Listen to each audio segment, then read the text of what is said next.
buenos días, buenas tardes o buenas noches, de acuerdo a quien nos esté mirando. El día de hoy vamos a entrevistar a José Martín Delgado, realizador audiovisual, escritor, fotógrafo y docente oriundo de Rauch.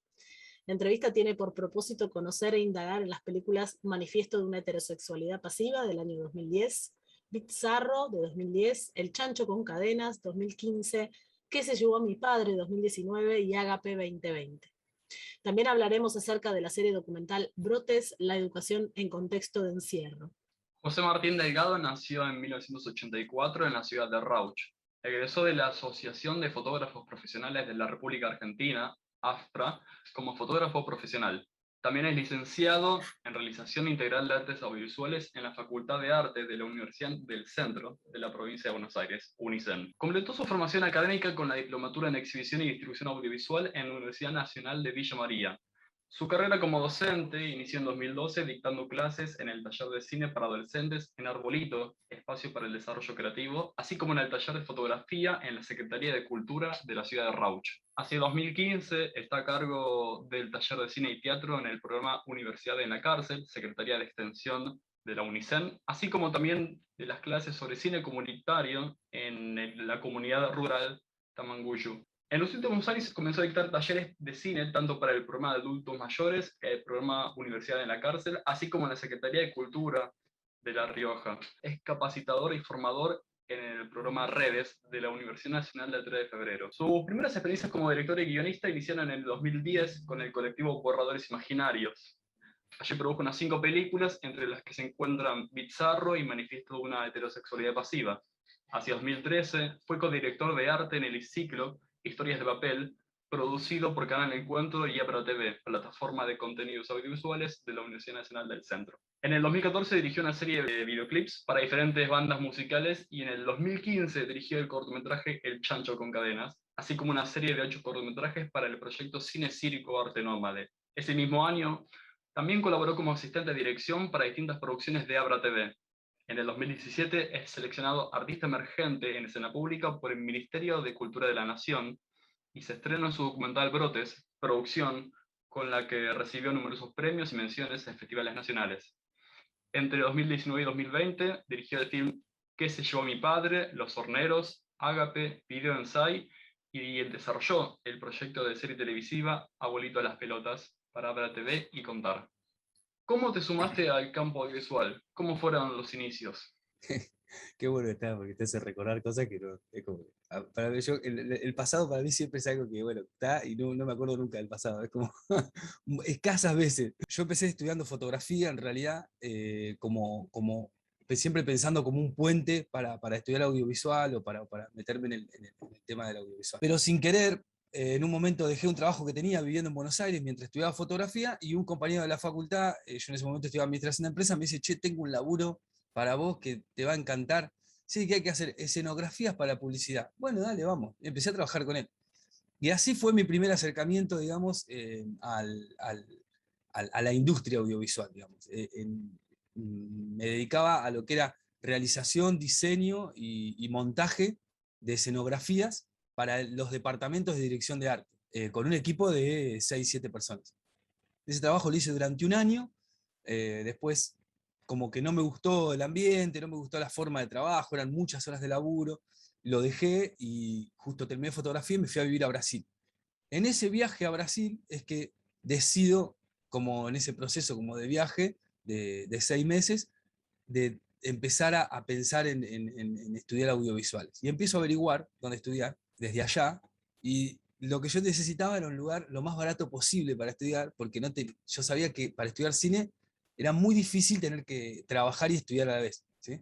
Y en Buenos Aires iba a ser imposible, porque ya había vivido y sabía cuáles eran los costos, así que me decidí por Tandil, que era cerca de donde vivía mi familia, y además era un lugar que en ese momento los costos eran muy bajos a nivel...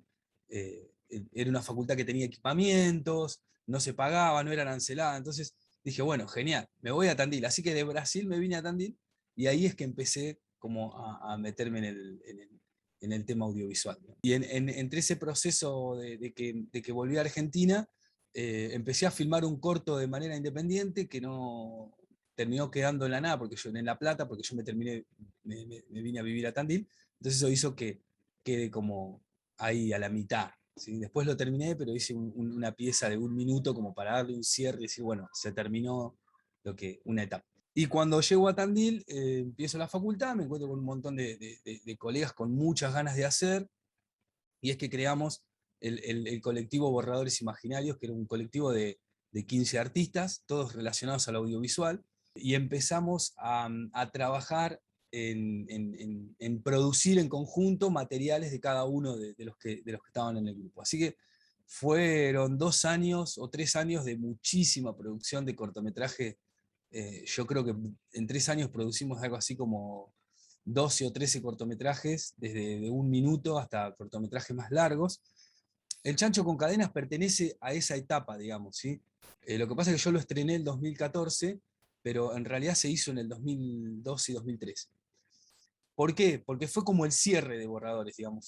Tuvo un comienzo de muchísima labor, muchísimos proyectos, y en el 2013, cuando terminamos de filmar El Chancho con Cadenas, es que decidimos separarnos, digamos, algunos porque queríamos producir de una manera, otros de otra manera, pero fue un proceso muy lindo porque además producimos cosas para el programa Nodos o el programa Polos de la TDA que aparecía en ese momento, y fueron años de muchísimo trabajo colectivo, digamos, ¿sí? La verdad que muy intensos, creo, porque eran 15 personas muy de mucho nivel de agite por hacer cine, ¿sí? Por muchas ganas de hacer. Y creo que eso generó un cúmulo de muchos cortometrajes. Yo también en ese momento hice, a veces yo en el currículum no pongo cosas porque me cuesta, ¿viste? Como tanto, parece como demasiado. En ese momento también hice una serie que se llamaba Destapando la Olla, que era una serie de cortometrajes de 5 minutos sobre denuncia de violación de derechos humanos en diferentes ciudades de acá del interior, que generó un revuelo bárbaro. Yo después la tuve que dar de baja porque se me armó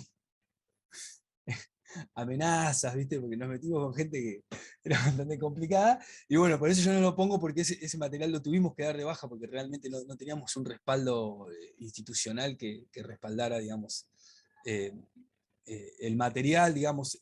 Esas denuncias fueron a juicio después, y bueno, los juicios los perdieron los que estaban en las causas. Entonces, digo, generalmente policías, ¿no? Perdieron esos juicios, y eso hizo bueno, que se resolviera la situación, digamos, ¿no? Entonces fue como un momento de muchísima efervescencia de producción. Después nos terminamos separando en el 2013 y empezamos otro proyecto con 2 amigos más. Creo que como que entre el 2010 y el 2013, que es el final del Chancho, fue como un proceso de aprender y encontrar verdaderamente cómo era producir cine en el interior, ¿sí? Con una metodología industrial, ¿sí? Con una metodología que nosotros habíamos aprendido en la facultad, con una metodología que venía de la mano de la industria, ¿no? Conseguir dinero para hacerlo, producirlo. En el 2013 dijimos, no, esto lo queremos hacer, no es lo que nos gusta hacer, y a mí era uno de los que más cabeza le metía a eso, que no era lo que yo quería hacer, y tomamos otro camino, que fue empezar a pensar el cine como un dogma, empezar a pensar el cine como un experimento y no como un proceso industrializado, ¿sí? Entonces, sabíamos que teníamos que generar 2 cosas. Primero, producir de una manera totalmente diferente a como producía la industria, pero a su vez distribuir, que era lo que más nos rompía la cabeza, distribuir de una forma diferente a lo que distribuía la industria y a lo que nos habían enseñado en la facultad. En ese momento nosotros, los 3 amigos, dejamos la facultad y empezamos un camino muy particular, digamos, que llevó más o menos unos 2 o 3 años de experimentación, y que tuvo empezamos con un dogma primero, que era citar actores en un lugar de la ciudad, durante 5 minutos trabajar con un concepto, nos íbamos a casa, lo editábamos, lo mirábamos y lo borrábamos, y a la semana que viene volvíamos a hacer lo mismo. Entonces hicimos un ejercicio, una metodología, una forma de poder generar relato, ¿sí? De poder generar narrativa a partir de no trabajar con guiones y solamente trabajar a partir de conceptos, ¿sí? Y eso hizo que aparezca como experiencia, o decir, podemos producir de esta forma, pero ¿cómo distribuimos ahora? Bueno, un día íbamos en bicicleta por la ciudad y dijimos, nos tenemos que ir de la ciudad. Bien, porque acá no teníamos cabida de cómo distribuir, no había lugares para mostrar en la región. Entonces dijimos, bueno, comprémonos un auto y armemos un cine ambulante y mostremos nuestras propias producciones. Entonces armamos lo que fue el Cine Circo, que fue una experiencia de 1 año y pico, que nos llevó a recorrer muchas regiones del país, y produjimos, ahí en el currículum hay 10 cortometrajes, podemos haber producido 20 más o menos, porque lo que era llevar el dogma a la acción de ir moviéndonos. Entonces íbamos produciendo a medida que nos íbamos moviendo. Y no producíamos de una manera industrial, ¿sí? Producíamos de una manera muy... Yo le llamaba el cine inconsciente, porque era tratar de buscar la mayor inconsciencia posible a la hora de producir. Que nada de nada esté previsto, solo llamábamos a alguien, decíamos, bueno, nos parecía que, por ejemplo, hay uno de un bandoneonista, que me parece uno de los más lindos, que es un bandoneonista muy, muy grande, que en ese momento tenía 90 años, y había un lugar muy interesante en Necochea, que era un puente, que es un puente que está quebrado, y yo siempre que pasaba por esa calle, por esa ruta, decía, un día quiero filmar acá. Entonces llevamos al hombre ahí. Filmamos uno de los para mí es el más lindo de todos y el más logrado. Entonces ese proceso tuvo su final, digamos, cuando terminó el Cine Circo, ¿no? Durante ese año de distribuir. Lo que hacíamos era andar en un auto. A nosotros habíamos inspirado el Cine Circo en la novela de Haroldo Conti, que era Mascaró, el cazador americano. Para nosotros estábamos dentro de la novela, era eso, era salir a, digamos, éramos músicos, también hacíamos música, entonces, y escribíamos poesía, entonces el espectáculo era poesía y cine, poesía, música y cine, poesía, música y cine. Había momentos que dormíamos en hoteles increíbles y momentos que dormíamos en una playa a la intemperie. Había momentos en que teníamos un poquito así de avena para comer y había momentos en que comíamos en restaurantes porque conseguíamos. El proceso ese fue muy interesante porque no se hizo de una forma sola de producción, sino que cada viaje lo producía uno de nosotros, éramos 3. El productor era uno. Entonces había uno que era, no, a mí no, yo para mí productor es saber dónde hay que parar, nada más. Todo sucede a los 10 centímetros, decían, ¿no? 10 centímetros de mi rostro sucede la vida. Y todo era, la forma de producción era así. Otro era, coordinaba. Y yo por ahí, que era el más de que me gustaba siempre ir armando las funciones y que tengamos muchas funciones, porque eso producía un intercambio muy interesante con la gente, yo lo producía como se produce, digamos, ¿no? Iba como a largo plazo produciendo. 2 o 3 meses ya había funciones vendidas, entonces eso hacía que nos pudiéramos tomar tiempos de vacaciones muy largos y dedicarnos a recorrer, o de repente, no sé, caíamos a una estancia y hacíamos la función para 2 chilenos en el medio de la cordillera, que no veían gente hacía 3 meses. Cosas así nos permitía el tener producido, porque eso hacía que nos podíamos relajar más. Y ese proceso termina en el 2014. 2015. Perdón, sí, 2015. Y en el 2015 nos separamos los 3 y yo empiezo, el único que seguí con la carrera más cinematográfica fui yo, digamos. Armé mi propia productora, digamos, y empecé a producir un poco vinculando todos estos conocimientos y el proceso de autoconocimiento, porque yo digo que para mí el cine o el arte es un proceso de autoconocimiento primero. Y todo ese proceso para mí fue un proceso de autoconocimiento, que hoy en día me pone en otro lugar, digamos, porque después tuve unos años que produje como yo tenía ganas de producir, y ahora estoy produciendo de otra manera, por ejemplo. Estoy como volviendo al proceso industrial de producir, pero con otra cabeza, creo que lo que uno,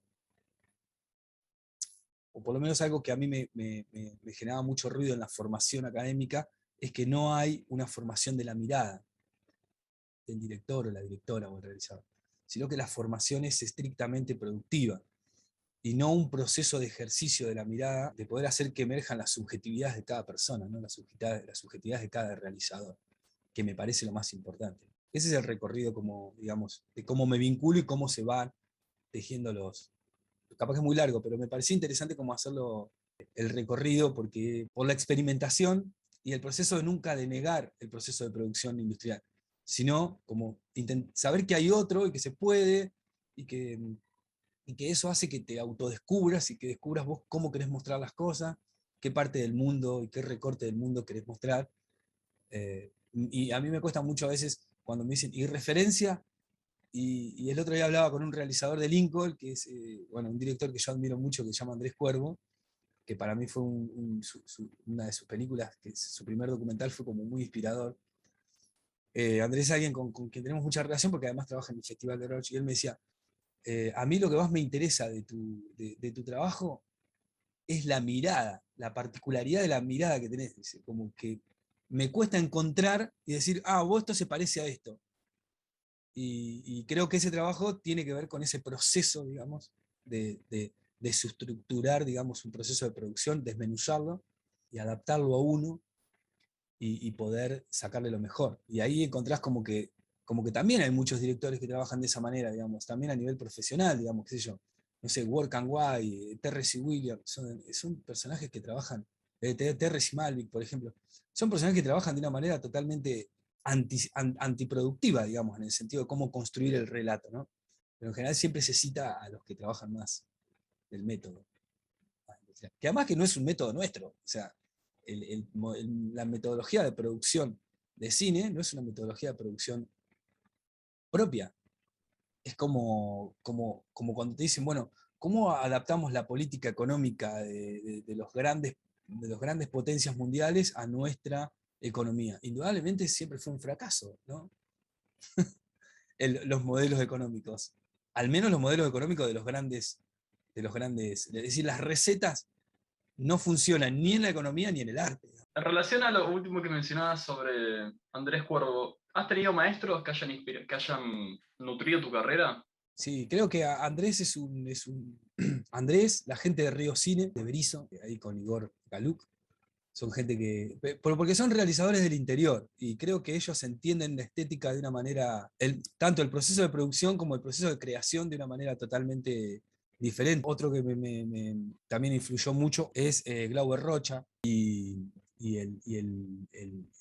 Fernando Bir. Creo que son como los personajes que más se acercan a la influencia, ¿no?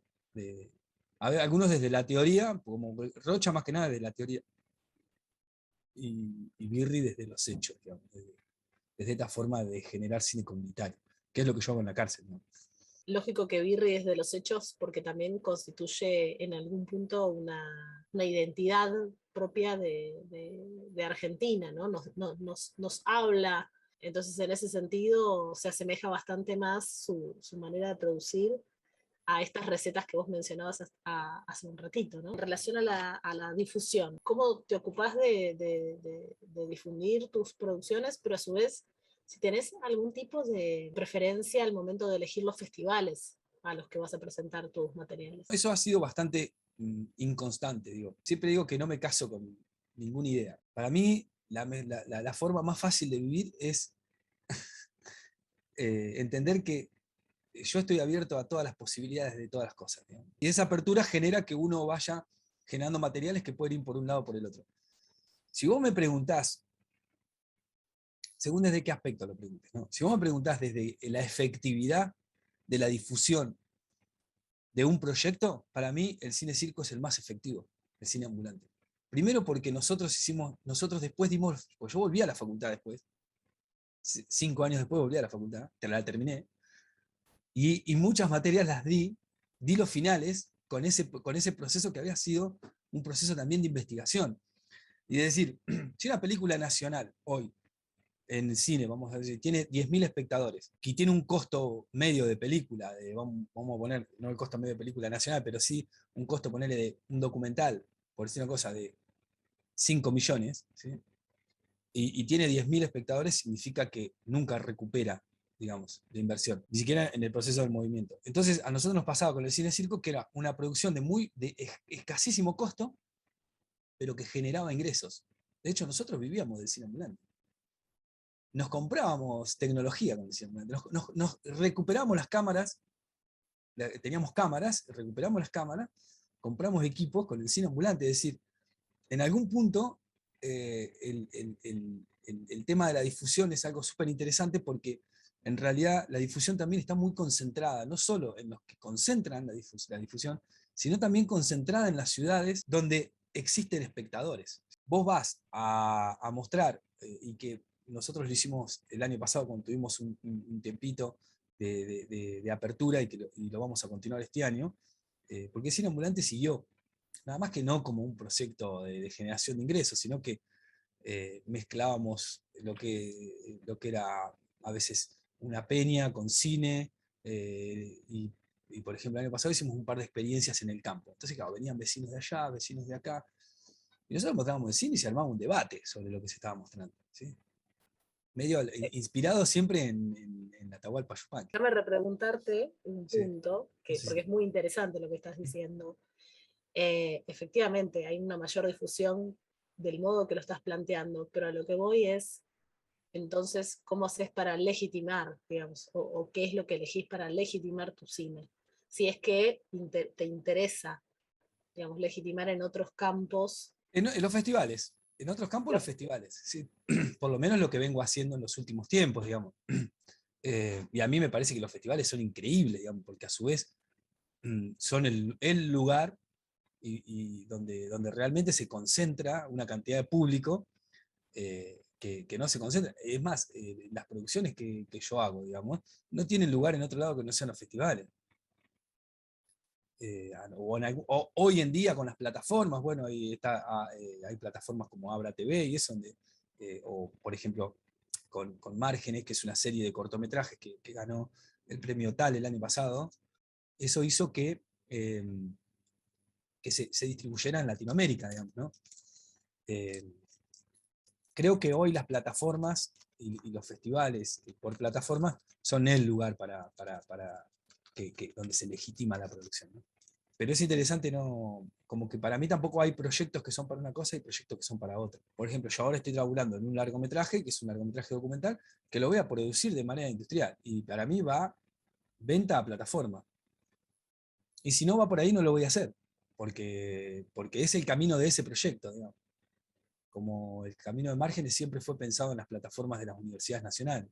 Quería hacerte algunas preguntas acerca de las primeras producciones que habéis hecho con el colectivo. Manifiesto de una heterosexualidad pasiva y Bizarro. Queremos saber acerca de su argumento, sobre todo, de qué trataban. El manifiesto fue una creación muy colectiva, digamos, ¿no? Como realmente desde el trabajo de la puesta en escena. De hecho, fue como una especie de antesala de un dogma, digamos, porque lo que hacíamos era juntarnos y poner algunas tareas específicas con algún concepto y después salir a filmarlo.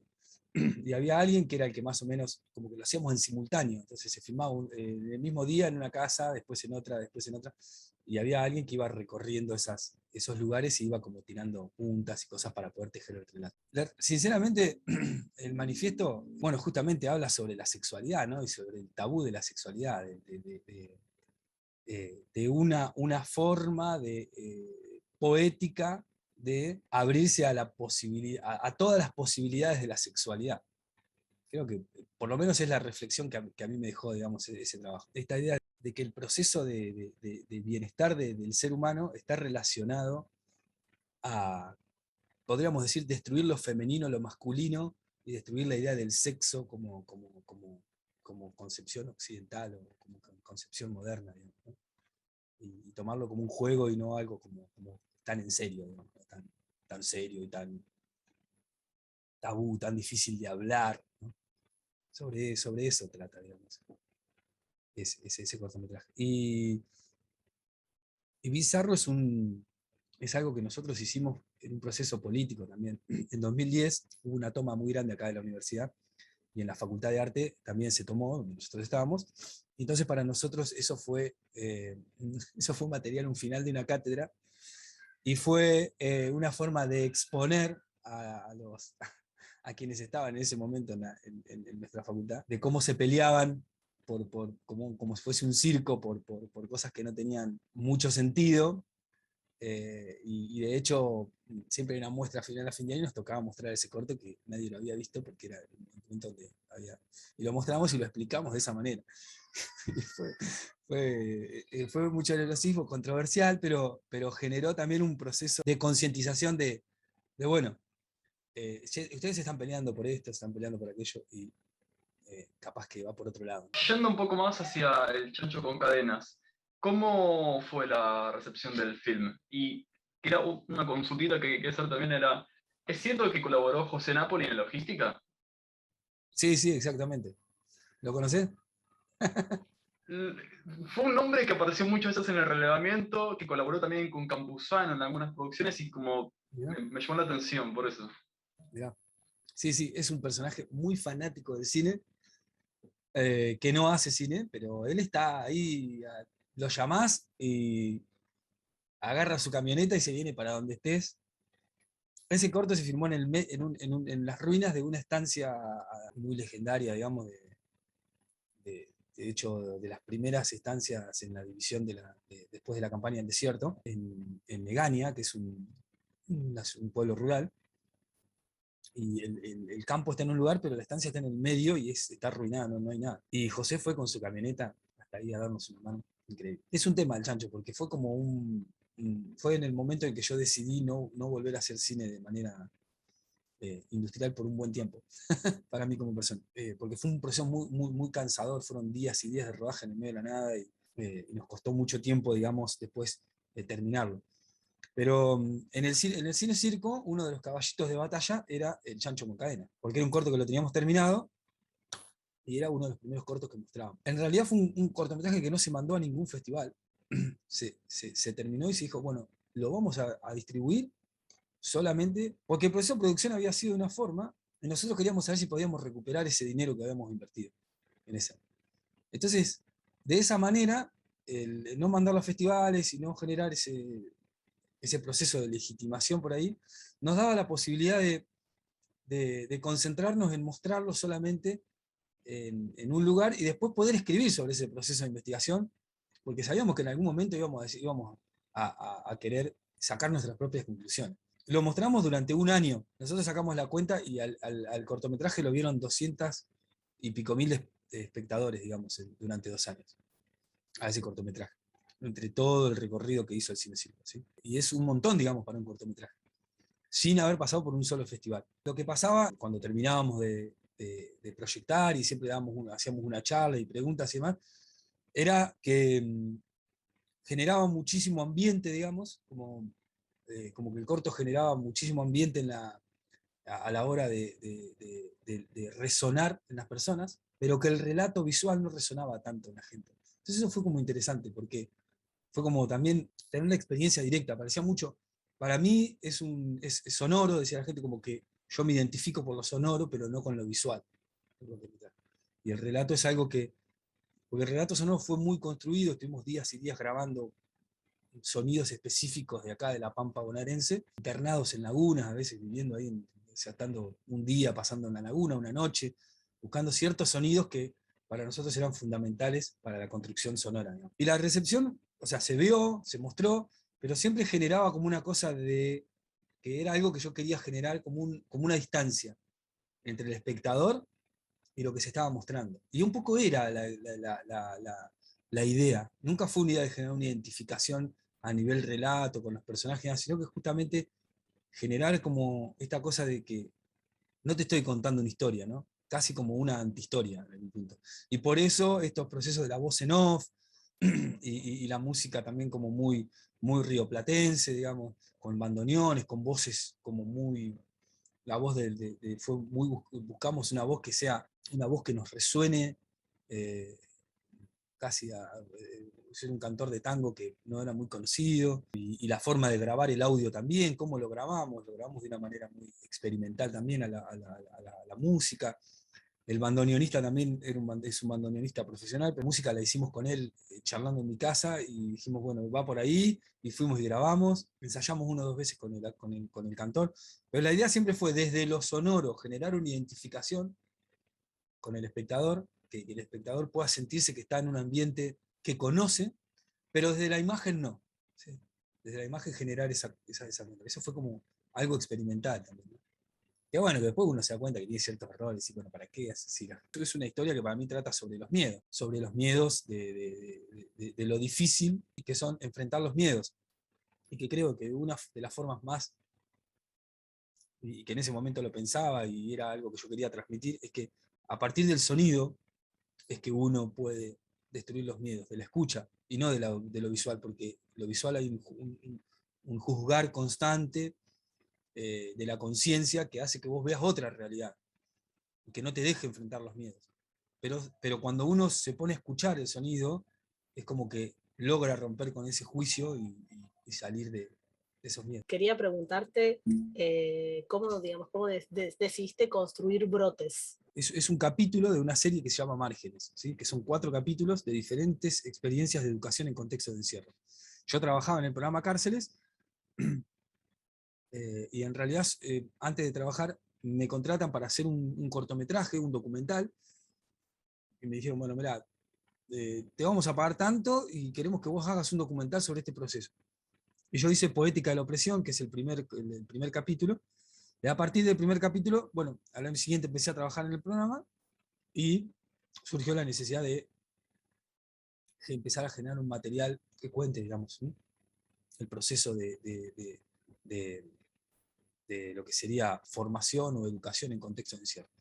Y los capítulos son totalmente diferentes, todo eso es lo que más me gustó de la serie, que no tiene ninguno, alguno tiene que ver con otro, pero son diferentes, y me parecía que cada proceso era como muy, porque además cada uno de los que llevaba adelante ese proceso, yo respetaba mucho esta cosa de que, bueno, a ver, ¿qué querés mostrar vos también? Y como lo generábamos con el docente y un poco con la mirada más audiovisual. Y Brotes creo que es el más logrado a nivel legitimidad, digamos, ¿no? Porque aparte es el que obtuvo Poética de la Opresión y Brotes fueron los... Poética de la Opresión obtuvo mucho más premios, igual que Brotes.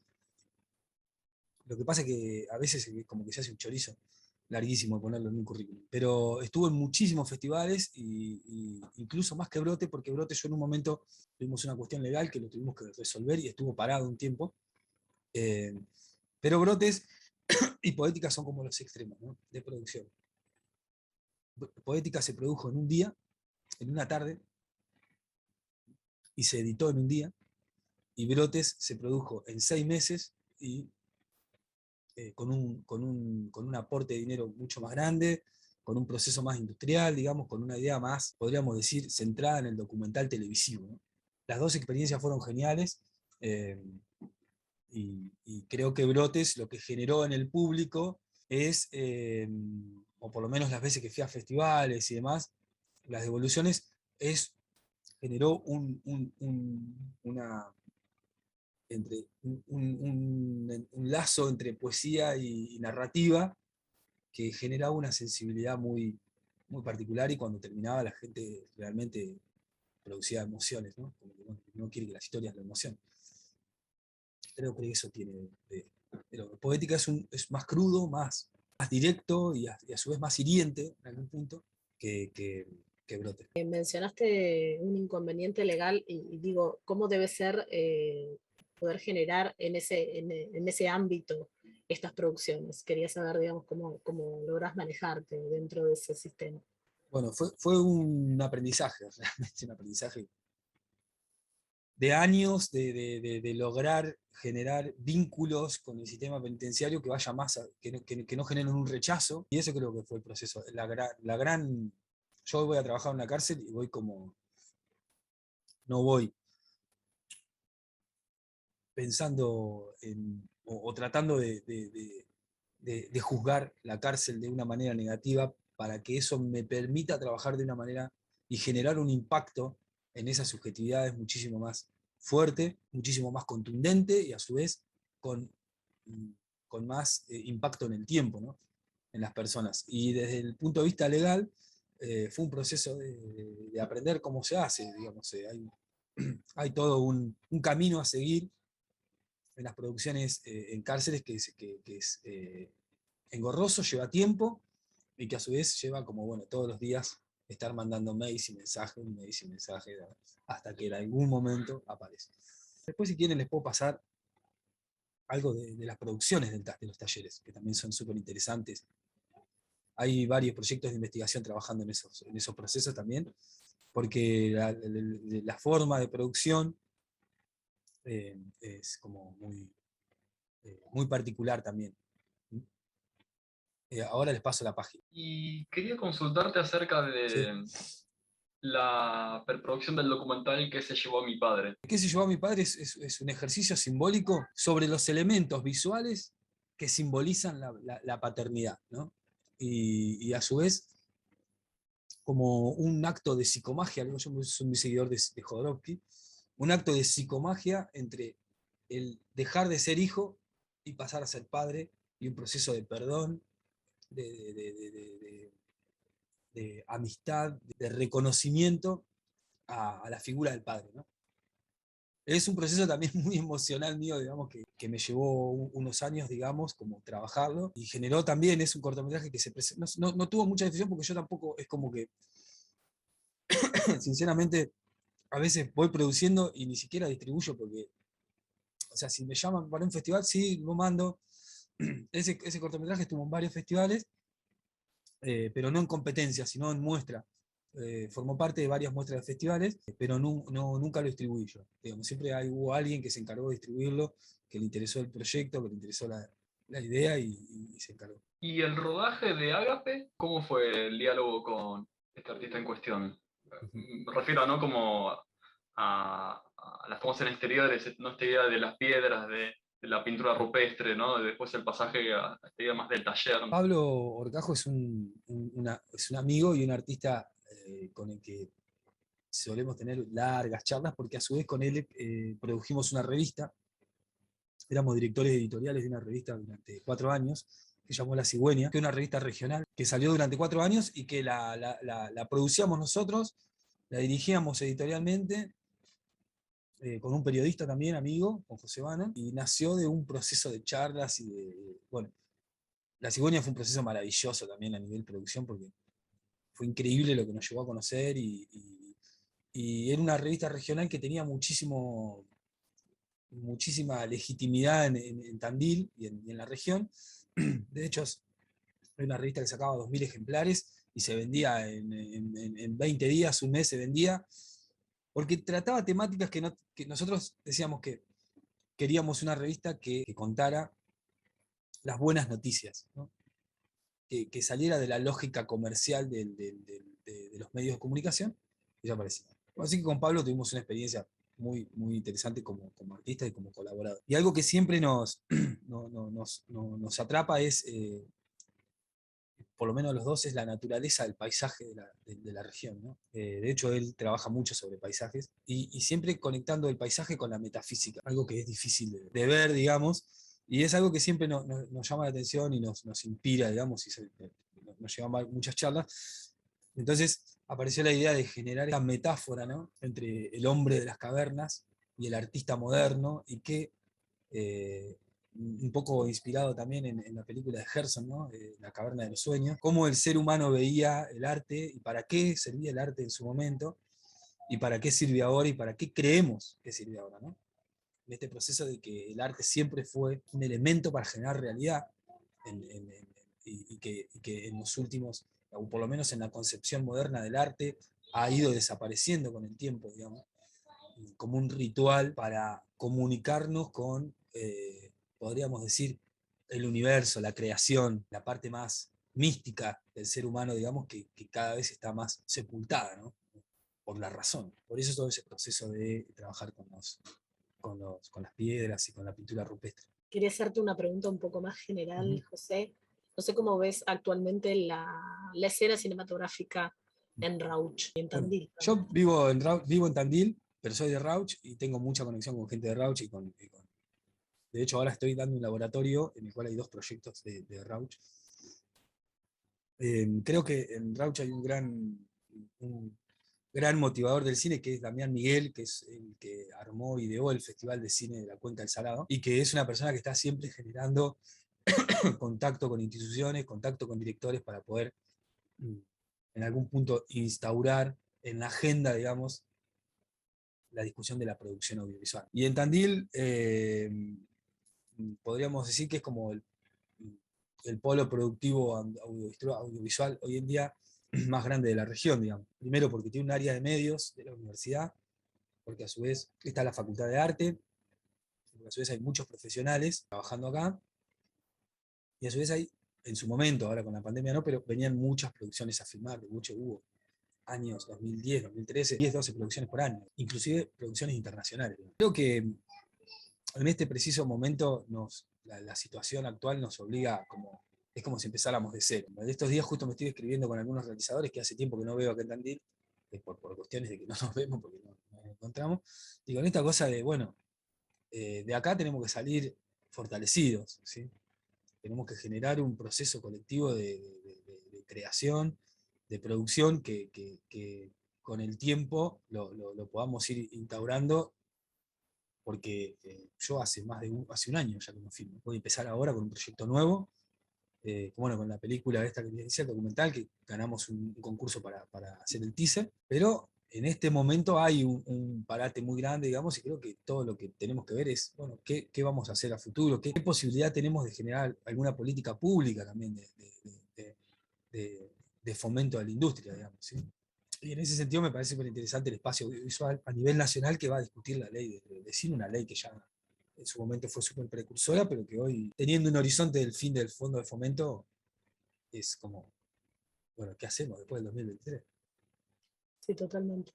Te quería repreguntar, hay una cuestión ahí que, a ver, puede ser digamos, una falta de conocimiento mía, pero al momento de generar el relevamiento sobre Tandil encontramos no tantas producciones tandilenses propiamente, y acá lo que quiero aclarar es que cuando hablo de que no encontramos tantas producciones tandilenses en especial, no encontramos tantas producciones de productoras de Tandil que estén enfocadas en lo que es lo cinematográfico. Sí, Exacto. claramente tengo entendido que existe todo un campo donde se vuelcan, digamos, todos aquellos estudiantes se vuelcan a las publicidades, pero que efectivamente no hay digamos, como un impulso o un fomento específico a generar producciones propiamente del lugar.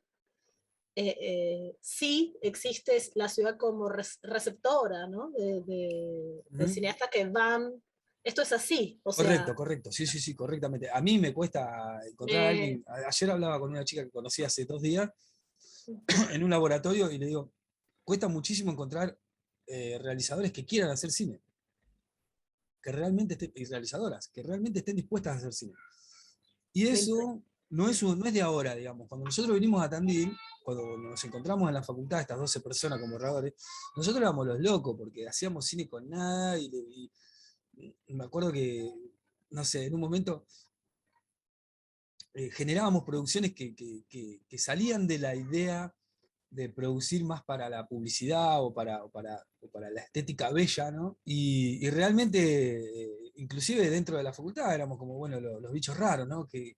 Pero, no sé, digo porque hay producciones, si ustedes miran, producciones de borradores, que son varias, y que yo no las tengo todas subidas, pero ahora las iba a subir en estos días, a partir de lo que ustedes me dijeron, son producciones rarísimas y todas tienen una búsqueda de una estética súper particular y todas tienen una búsqueda filosófica en el medio, más allá de que las herramientas por ahí en su momento no eran super cámara, o la serie esta de Tapando la olla que yo le decía, le dice con una cámara mini de B, nada, que me la prestó una vecina de mi casa, porque yo no tenía cámara. Hace unos días le escribí a un profe de la Facu que está produciendo, ahora que empezó produciendo Control High, y dije, che, juntémonos, loco, empecemos a armar porque, y bueno, y a partir de eso, en este parate, digamos, de la pandemia, aparecen, por ejemplo, yo ahora estoy trabajando con Mariana, que es una productora que ella se dedica exclusivamente a la producción de campo nada más, siempre trabajando para terceros, qué sé yo,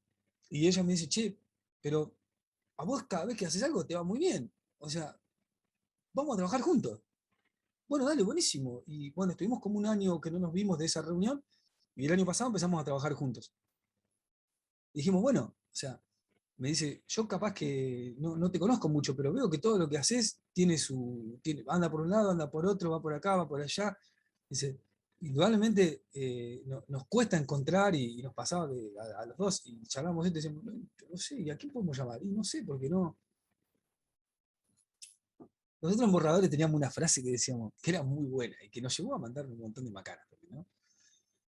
Hay muy pocas cosas que no haríamos con tal de filmar. Estábamos dispuestos a hacer muchas cosas con tal de filmar, con tal de filmar lo que queríamos filmar. Y eso nos produjo, la ruptura se produjo por eso también, como dentro del grupo, porque porque había una cuestión de querer producir y de generar, y en ese proceso iba quedando gente en el camino que también por ahí no se enganchaba tanto con la vorágine que teníamos y con el proceso de generación de ideas y de escribir, de producir, de conseguir esto, conseguir.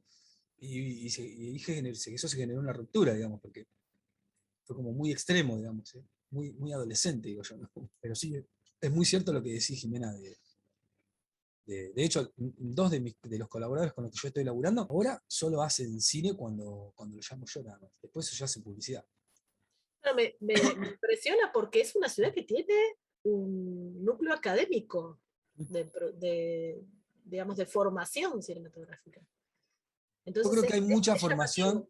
hay mucha formación, pero no hay procesos de fomentos para la producción.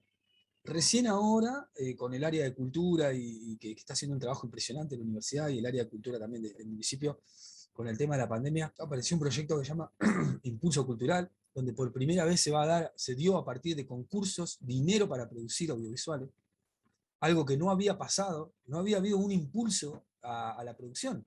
Los impulsos que había eran más o de publicidad o de cuestiones vinculadas podríamos decir, a producciones con ciertas limitaciones estéticas, ¿sí? Con ciertas limitaciones discursivas, por ejemplo. No quiero hacer claro en esto porque por ahí se puede entender mal, pero sí fomentos para producir proyectos que no eran cine, básicamente, sino que eran más vinculados a la publicidad. Y pasaba que no se presenta nadie a esos proyectos, porque además vos querés hacer tu cortometraje. Yo ponele ahora, hoy anoche me acosté a las 3 de la mañana y le contaba a mi compañera, hacía mucho tiempo que no me caía una idea tan sencilla, tan fácil de hacer, así que me quedé escribiendo de las 3 de la mañana. Y yo se lo puedo empezar a producir en un mes, si quieren. Pero no hay un impulso para esos proyectos, digamos, para generar, digamos. De hecho, yo me acuerdo que el Chancho con Cadenas tuvo un presupuesto altísimo para la época en la que lo hicimos. Un presupuesto que era la mitad de lo que daba Historias Mínimas en su momento. Lo conseguimos todo, ¿eh? Y algo de plata que pusimos nosotros, pero muy poco. Pero conseguimos toda la plata. A mí me llevó un año conseguir la plata de eso. ¿Sí? Ir, taca, convencer a alguien, a un funcionario, necesito esto. La cuestión es que tuvimos todo, lo hicimos. Pero si no hubiese sido por una cuestión personal y de ganas de hacerlo, y de que soy una persona que cuando me pongo algo en la cabeza voy a ir por eso, y voy a convencer a cualquiera de que lo tiene que hacer.